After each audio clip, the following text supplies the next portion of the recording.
They blocked my driveway. Said my land belonged to them now. No warning, no rights, just a folding table and a fake badge. But I don't back down, and I don't take orders on my own soil. This is the story of how I declared war on the HOA and won. Bare hands, cold law, and one hell of a fight.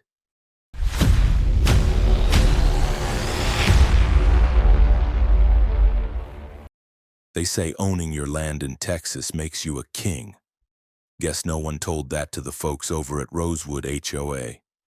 It was a Monday afternoon, one of those dry, dusty, dead quiet days that lull you into thinking peace is permanent. I just wrapped up a private training session in town, teaching a group of oil execs how to shoot without hitting their own feet, and was driving my old Tacoma back home, half thinking about barbecue and cold beer. That mood vanished the second I turned down my gravel road and saw what waited at my gate. 3 men in cheap tactical gear stood behind a makeshift security post, an actual folding table, a plastic sign that read, "Authorized access only, Rosewood HOA security," and a bright orange cone like this was a damn construction site. One of them had his arms crossed, another was chewing gum like it owed him money, and the third held up a little tablet like he was scanning tickets at a concert. I slowed the truck, rolled down my window, and gave them what I call my sergeant face. Flat eyes, flat voice. "You boys lost?" The gum chewer stepped forward. "Sir, this is a controlled access zone. You need resident clearance to proceed." I blinked, once, twice, then I actually chuckled. Controlled access to my own damn driveway? That's a new one. The guy with the tablet approached, trying to look tough despite the baby fat. "We're with Rosewood HOA security. According to updated parcel boundaries, this lot is now part of the Rosewood Estates Extended Development Plan. You should have received notice." "I did," I said, putting the truck in park and stepping out. "It's on the back of my toilet where all my junk mail goes." Tablet guy frowned. "Then you're aware this area is under HOA jurisdiction now. Your compliance is required." "Is that so?" I took a step forward, towering over him just enough to watch his neck stiffen. "Because I bought this land 4 years ago, built the house myself, and I've got the deed in my safe. I'm not part of Rosewood, I never was. And you're standing on private property." The guy reached into his vest pocket and pulled out a folded paper. "Here's the notice of administrative review and temporary occupancy restriction. We're requesting you vacate the lot during compliance evaluation." I didn't take it. "You might want to read up on the 4th Amendment. That's the one about illegal search and seizure in case they skipped civics class during your training." Behind us, one of the other guards shifted uncomfortably. "Maybe we should call this in, Blake," he muttered. Smartest one of the bunch. But tablet guy, Blake apparently, held his ground. "We're just here to enforce the board's directive. If you refuse to comply, this will escalate." "Escalate away," I said, stepping forward again, slow and deliberate. "But if you don't clear off this land in the next 30 seconds, you're gonna find out the hard way that trespassing in Texas ain't a theoretical concept." He didn't flinch. I had to give him that. But he did back up when I reached for my phone, not to call the cops, but to record. No sudden movements, just a slow thumb tap on the screen. "Smile," I said. "You're about to go viral." At that point, the third guy, tall, nervous, finally had enough. "Look, man, we're just doing what we were told. You don't need to make this a thing. You made it a thing when you locked me out of my own damn property."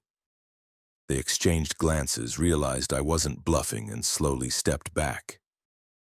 The gate remained shut, but their confidence cracked like a bad veneer. "Fine," Blake muttered. "You'll be hearing from the board. I hope they send cookies." They packed up their folding table with all the dignity of a shut-down lemonade stand and drove off in a black Suburban without plates. I walked through the ditch, climbed over the gate, and unlocked the other side from inside. Spent the rest of the afternoon checking the fence line, inspecting for any damage and reviewing camera footage. Nothing too out of line yet, but it was clear this wasn't over. And just when I was about to crack a beer, my phone buzzed. Blocked number. I picked up. A clipped female voice said, "Mr. Riley, this is Karen Winslow, president of Rosewood HOA. You've been formally notified. Further refusal to comply will be met with legal consequences. Good day." Click. I stared at the phone, then laughed to myself. They wanted war? They could have just asked. The next morning, the air already smelled like trouble. The kind that sticks to you, hums beneath the surface, and makes the coffee taste like you're drinking anxiety. I stood on my porch, mug in hand, looking out toward the end of my gravel driveway. The security post was back, only this time it looked permanent. They'd installed a metal barrier across the entry and a little prefab booth with tinted glass. Rosewood HOA access point printed right on the side like some government checkpoint. 2 guards were inside, both wearing matching khaki uniforms that screamed wannabe SWAT. I exhaled through my nose, set down my mug, and turned on my body cam. It wasn't paranoia anymore, it was evidence collection. I walked down the drive, boots crunching the gravel, every step slow and deliberate. The taller one opened the booth window. "Sir, you need to step back. This area is closed pending review." "Review of what?" I said. "My grass? My freedom?" The guy frowned, shifting his stance like he was about to recite policy from memory. "The HOA board has placed a temporary hold on access until compliance determinations are made."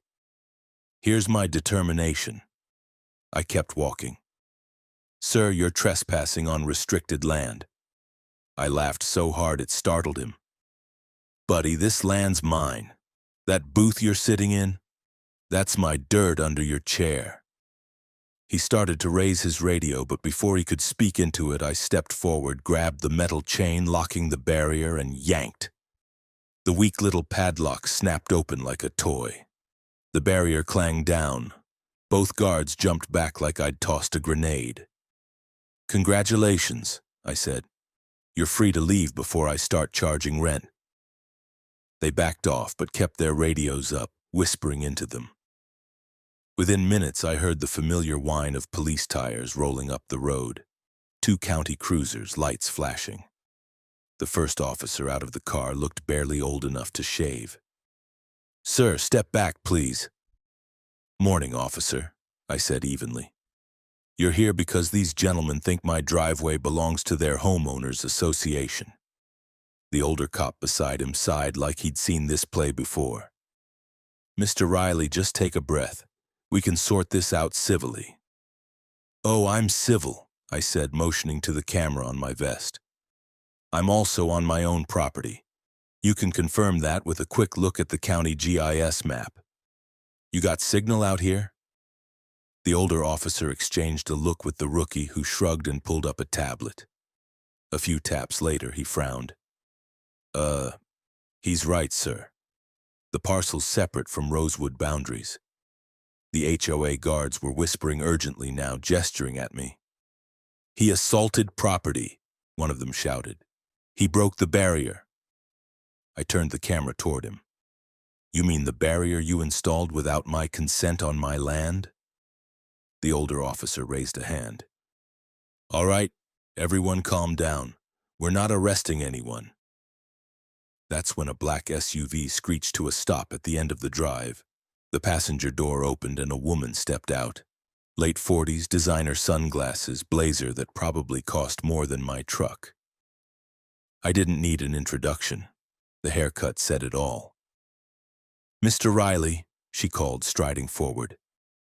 "Karen Winslow, I suggest you stop this reckless behavior before someone gets hurt." "Someone already did," I said, pointing to my dignity, "when you put mall cops on my lawn." Her jaw tightened. "This land is being reassessed as part of the Rosewood Extension Project. You are obstructing lawful activity." "I'm obstructing theft, sweetheart. There's a difference." She turned to the officers. Arrest him for destruction of HOA property.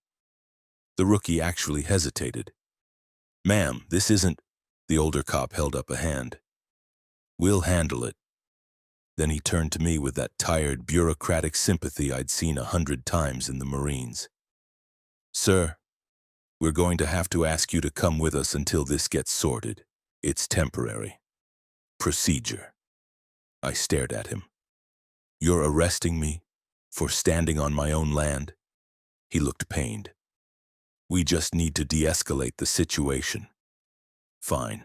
I wasn't about to give them a reason to pile on. I held out my wrists, palms up.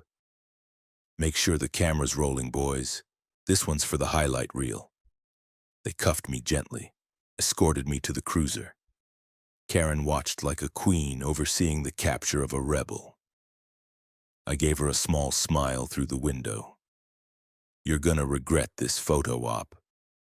2 hours later, I was sitting in a holding cell at the county sheriff's office, sipping lukewarm coffee when the older officer came back. He looked embarrassed. Mr. Riley, he said, unlocking the door, you're free to go. We reviewed the land records and, well, turns out you're not under HOA jurisdiction at all. Sorry for the inconvenience. Next time, I said, standing up, maybe check before you put a man in cuffs. He nodded, lowering his voice.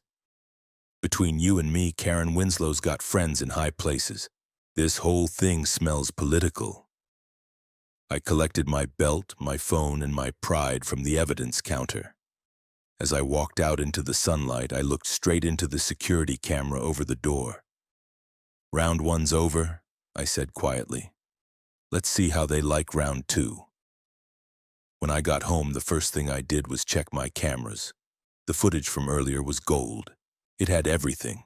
HOA security crossing the property line, me dismantling their fake checkpoint with my bare hands, the whole scene with the police and Karen's smug little parade when they drove me off in cuffs. I downloaded everything, time-stamped it, and uploaded a private copy to the cloud. Then I opened a fresh manila folder, labeled it War with Rosewood, and started filling it. Every letter they sent, every screenshot, every clip. If they wanted escalation, I'd give them escalation, with receipts. That evening, while checking my land survey records, I noticed something strange. A newly published GIS update on the county website showed my parcel shaded differently. Not in the same neutral gray it had always been, but marked with Rosewood's pale pastel pink. That color-coded cancer had spread without a word. I printed the map. Then I printed the original one from when I bought the land 4 years ago. Side by side, the difference was obvious. It was a quiet fraud, like someone was trying to rewrite history with Microsoft Paint. My land wasn't the only one they were coloring in either. I counted at least 6 other properties along the southern ridge now marked as pending annexation. Most of them were still owned by retirees or families that had lived there for decades. So I made some calls. The first one was to Sam Guerra, my old lawyer from my contractor days. Semi-retired, cranky as hell, sharp as a scalpel. He didn't even let me finish before interrupting. Didn't I tell you to never buy near an HOA? You did. And you did anyway? Yup. He sighed. Text me everything. I'll look into their filings. While Sam was digging, I paid a visit to the county records office the next morning. The clerk behind the desk, a kid who looked barely out of high school, gave me the same polite stonewalling you'd expect from someone who'd rather die than help. Eventually, I asked, is there a registered development plan called Rosewood Expansion Phase 3? He blinked. How'd you hear about that? Hypothetically, he hesitated. It's been submitted for consideration, still under review. Does it include parcel 511B? Yes. That was my lot. I left that office with a copy of the filing, unsigned but official. It detailed a planned easement corridor through the southern end of my property, designed as a scenic entrance boulevard for the next phase of development. So that's what this was. They weren't just trying to fold me into the HOA to enforce their paint code and lawn rules. They were trying to bulldoze my land for a damn driveway, and they'd already made promises to developers. I took all this to Sam. He flipped through the documents, jaw tightening. Looks like they sold your land before they ever asked if it was for sale. Can we prove that? He nodded slowly. We can't just prove it. We can bury them in it. He started drafting the lawsuit. Civil trespass, property rights violations, fraudulent annexation filings, defamation, harassment, the works. Meanwhile, I went public.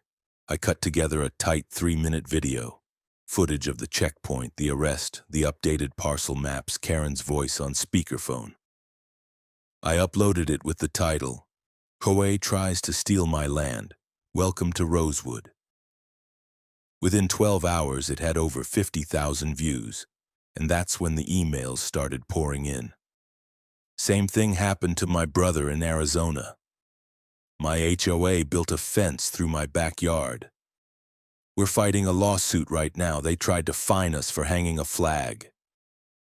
One message stood out. It came from an anonymous address, no greeting, no name. You don't know me, but I used to work for the Rosewood Board. I have files you'll want to see. Not everything they're doing is legal. Attached was a single PDF. Internal emails between Karen Winslow and a man named Alan Forrester, VP of a real estate group called Northbridge Holdings. The name rang a bell. I Googled it. Northbridge Holdings owned the development rights for the Rosewood Expansion Phase 3. Alan was also the developer listed on the unsigned Easement Boulevard plan. Karen hadn't just overstepped her role as HOA president. She was in bed with the developer. This wasn't just harassment anymore, it was racketeering with a Stepford smile. I leaned back in my chair, exhaled slowly and grinned. Okay, Karen, now it's personal. The knock came at 4:30 in the damn morning. I was already awake, couldn't sleep. Too much adrenaline and too many new names in my notebook. Karen, Forrester, Northbridge Holdings. I'd been up rereading the leaked emails and mapping out every connection they had to local government, county zoning boards, and HOA committee donors, but that knock, that was new. I grabbed my phone, turned on the porch light from the app, and checked the camera feed. Black pickup truck, no markings. 4 men.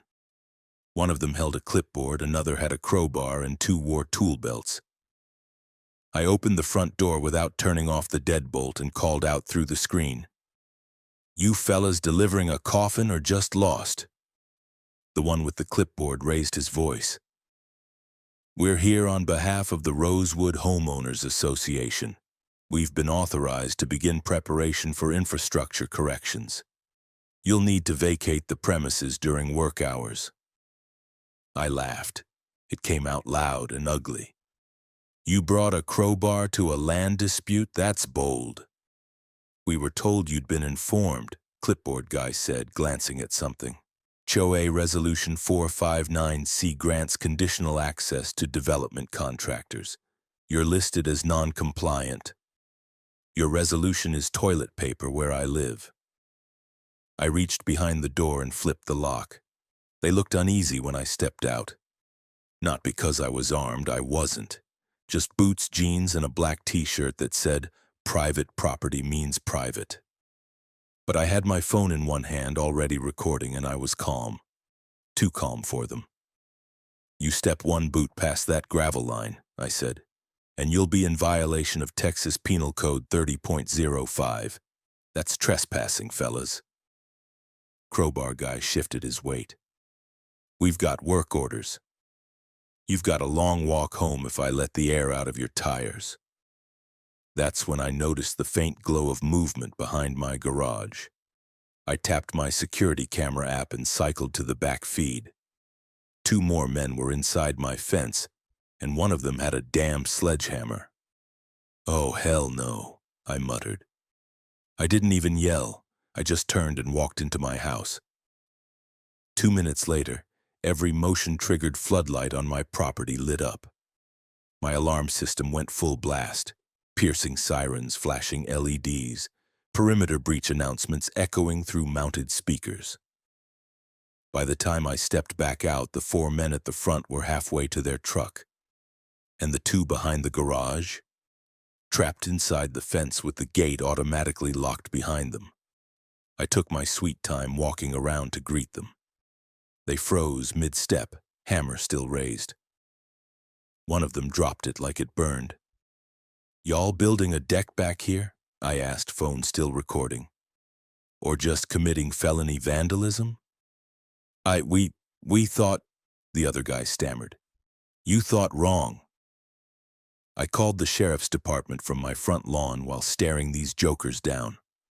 By the time the first cruiser rolled up, I'd already walked the perimeter twice, taken video of their license plates, and sent my lawyer the footage. Sheriff Collier himself stepped out of the vehicle. Middle-aged, tired eyes, but the kind of man who didn't suffer fools. "Jesus, Nick," he said. "Again?" This time they brought hammers. He looked at the truck, the booth, the torn-up fence. Then he looked at the 2 guys still stuck in the back, sweating under the spotlight. "You want to press charges?" I nodded once. "Full weight, all of it." Collier waved to his deputies. "Round 'em up." The 6 men didn't resist. Some muttered about just following orders. Others went silent. Crowbar guy kept asking for a supervisor. As they were loaded into separate vehicles, a sleek silver sedan pulled up fast, tires spitting dust. Karen Winslow stepped out, wearing heels and a tailored jacket at 4:50 in the morning like this was her damn boardroom. "Sheriff," she called, "what exactly is going on here?" "You tell me, Karen," Collier said. "Your HOA contractors just trespassed, damaged property, and attempted unauthorized construction. They were executing a lawful resolution passed by the board. On land not under your jurisdiction." She smiled tight. "That's currently under review." Collier gave her the same look I'd seen on drill sergeants right before someone got smoked for being stupid. "Karen, you and your board better start reviewing your legal limits, because the next time you send someone onto this property, they'll be leaving in an ambulance or a prison van." She didn't reply. She turned to me instead. "This doesn't end here, Mr. Riley." I grinned, my camera still recording. "No, ma'am. This is just the intermission." Later that morning, I compiled all the footage, wrote a brief summary, and emailed it directly to the County Planning Commission. I included the leaked emails, the fraudulent easement map, and the footage of their contractor with a sledgehammer on my land. Sam called me that afternoon. "You just put a landmine under their whole operation." "Good," he chuckled. "You feel like making it public?" "I feel like printing it on billboards." He was quiet for a second. "Then I think it's time we schedule a public HOA meeting. And this time, you're going to be the surprise guest." I don't like courtrooms. Too sterile, too quiet. Feels like the opposite of justice, like a place where truth gets smothered with procedure. But that morning, walking into the Travis County Courthouse in my one good suit, I wasn't there to play defense. I was there to light a fuse. Sam met me at the door, eyes sharp behind those crooked glasses of his, a thick leather briefcase in one hand. He didn't smile. That wasn't his style. He just grunted, "You ready to bury him?" I nodded. "Let's turn the soil." The courtroom was already half full. HOA board members sat clustered like pigeons on a wire. Karen Winslow, of course, had center seat, flanked by 2 suited attorneys and a junior assistant who looked like she'd rather be anywhere else. Karen wore her usual shade of smug. Crisp white blouse, charcoal gray blazer, hair pulled into that tight, weaponized bun. She didn't look at me as I sat down across the aisle, but I looked at her. Just long enough. Judge Ellis entered. Older, sharp-tongued, the kind of guy who'd seen enough HOA drama to know most of it was horseshit. He opened with some procedural yawning, then motioned to Karen's lawyers to begin. Her attorney, a thin man named Coates with the voice of a chain-smoking parrot, stood and launched into a monologue about community standards, integration of border properties, and willful non-compliance from Mr. Riley. He made it sound like I was a squatter building meth labs on a golf course. Sam didn't even flinch. When it was our turn, he opened with the land deed. Black and white, clear boundary lines, certified by the county clerk 4 years ago. Then came the GIS overlays, showing how Rosewood's development map had mysteriously expanded into my property only 6 weeks ago, without any vote, public notice, or recorded authorization. Next, he played the video of the checkpoint. The guards blocking my driveway, me tearing down their barrier, the arrest, and the full confrontation with Karen. Some of the board members started squirming. Karen, however, didn't move a muscle. Then Sam went for the throat. He pulled out the leaked emails. The judge raised his eyebrows when he saw the header. Rosewood Expansion Phase 3 Coordination. Private. The jury room went quiet. Sam read from Karen's message to Alan Forrester, dated 2 months earlier. If we fold parcel 511B into the annexation, Northbridge gets their corridor. Riley's a loose end. We'll push him out through non-compliance and force arbitration. Judge Ellis leaned forward. Miss Winslow, is this your email? Karen stood. It was taken out of context. That's not an official communication. Were you in contact with Mr. Forrester regarding the use of Mr. Riley's land as part of a development plan? Karen paused. I was discussing strategic growth options on behalf of the board. Sam raised a second printout, this time a wire transfer confirmation. $50,000 from Northbridge Holdings to a private account listed under Karen's Consulting LLC. I swear I heard someone gasp. Karen's cool started to crack. That is irrelevant. That was a personal arrangement. Ellis fixed her with a stare cold enough to stop a clock. You're the president of a homeowners association, not a land broker, and certainly not an authorized zoning officer. Karen's lawyer tried to object, denied. Then came the cherry on top. Video of the failed construction team at 4:30 in the morning, caught trespassing and carrying sledgehammers, followed by the police report, sheriff's statement, and pending charges against the 6 men, all now facing misdemeanors. Sam closed his folder slowly. That, Your Honor, is what we call a coordinated campaign of harassment, fraud, and attempted illegal seizure of private land. Ellis nodded, lips pressed into a line. I've heard enough. You could have heard a pin drop. His ruling was swift and brutal.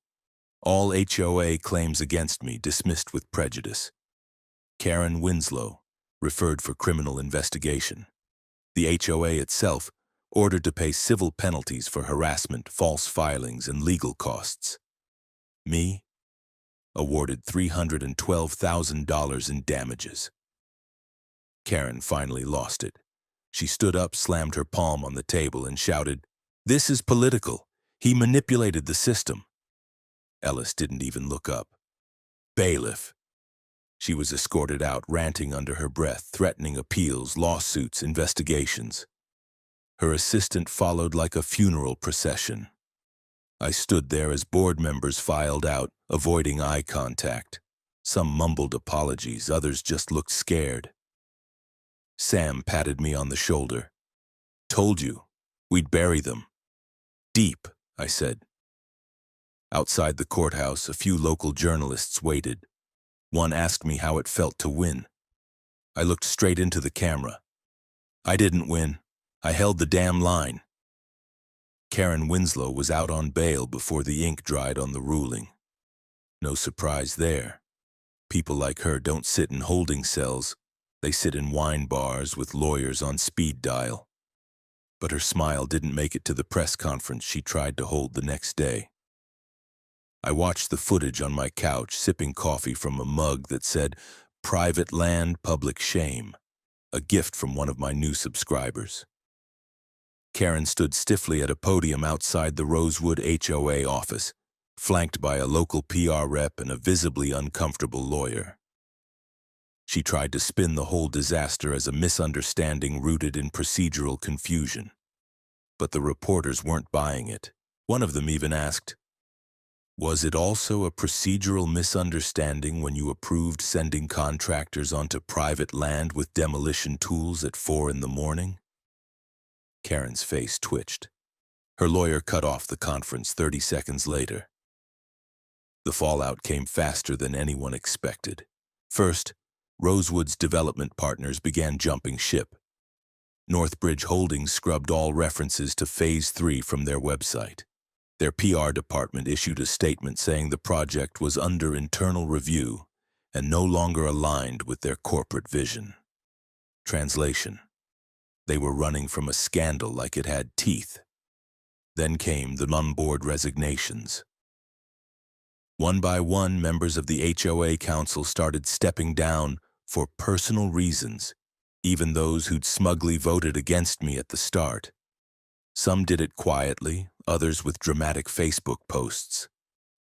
My favorite was from a guy named Marvin who'd written, "I joined the board to keep dogs from pooping in yards, not to commit zoning fraud." Amen, Marvin. But the real earthquake hit 2 weeks later. The Travis County Planning Commission launched an independent audit of the HOA's finances and annexation history after multiple residents, emboldened by my case, filed complaints. Turns out mine wasn't the only property that had been mysteriously rezoned. At least 4 other families had similar stories, some with decades-old claims. A local paper dubbed it the Rosewood Scheme. My inbox exploded. People from all over Texas, and even a few from other states, started writing to me. My HOA just tried to fine me for building a treehouse. They said I had to pay extra because my truck was too loud for community ambiance. They threatened to foreclose because I installed solar panels. It was a damn flood. So I built a raft. With the help of some buddies from my old unit and a few tech-savvy supporters, I launched a website called New Private Property Alliance, a central hub for homeowners fighting back against overreaching HOAs. We posted legal templates, crowdsourced resources, and a section called HOA Horror Stories that read like true crime with landscaping. The first week alone, we had over 10,000 signups. News outlets started picking it up, first local, then regional. I did a radio interview with a guy from Austin, a podcast with a libertarian host who called me the landowner Batman, and a Zoom panel with 2 professors discussing grassroots resistance to privatized governance. My favorite, though, was a message from a 78-year-old Vietnam vet named Joe in Arizona. He wrote, "They fined me $500 for hanging an American flag on my own porch.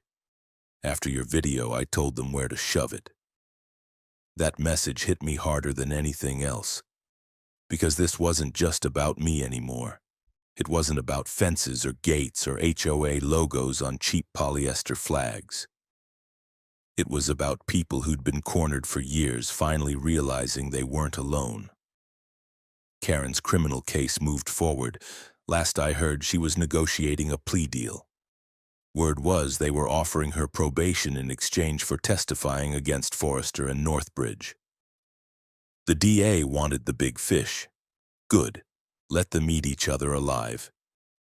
Meanwhile, Rosewood HOA appointed an interim president, a soft-spoken accountant named Glenn who looked terrified to even hold the title. He invited me to a board meeting to promote reconciliation.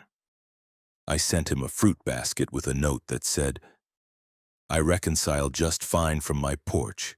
Stay out of my gravel."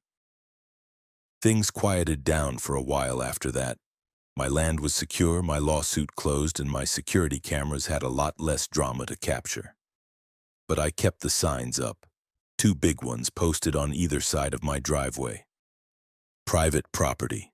Not affiliated with Rosewood HOA.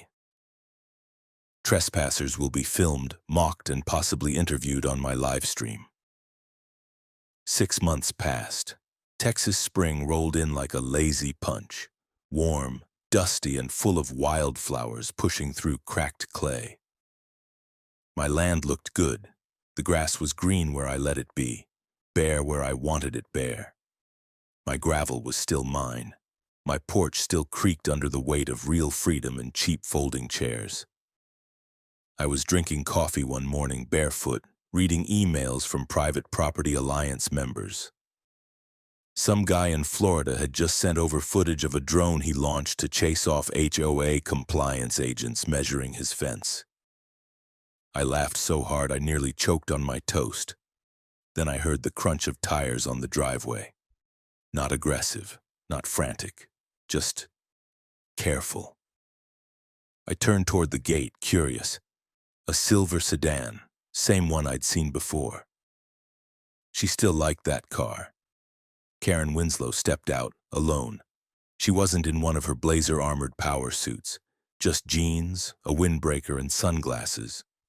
For a second, she looked like any other neighbor dropping off Tupperware. But under her arm wasn't paperwork. It was a pie. I waited on the porch. She walked up slowly like the gravel might bite her. When she reached the steps, she cleared her throat. Mr. Riley. Karen. A pause, then, "May I?" I motioned to the porch chair across from me. She sat, placing the pie between us like a peace offering from an occupying regime. "I baked it myself," she said. "Brave," I replied, eyeing it. "Is it poisoned?" A smile twitched at the edge of her mouth. "No, just cherry." I waited. She took off her sunglasses. For the first time, I noticed how tired she looked. The invincible sheen was gone. The bone-deep exhaustion of someone who'd fought a losing battle, not just in court, but in her own damn mirror. "I lost everything," she said quietly. "The HOA removed me. The plea deal means I can't serve on any board for 10 years. Northbridge blacklisted me. My reputation's gone."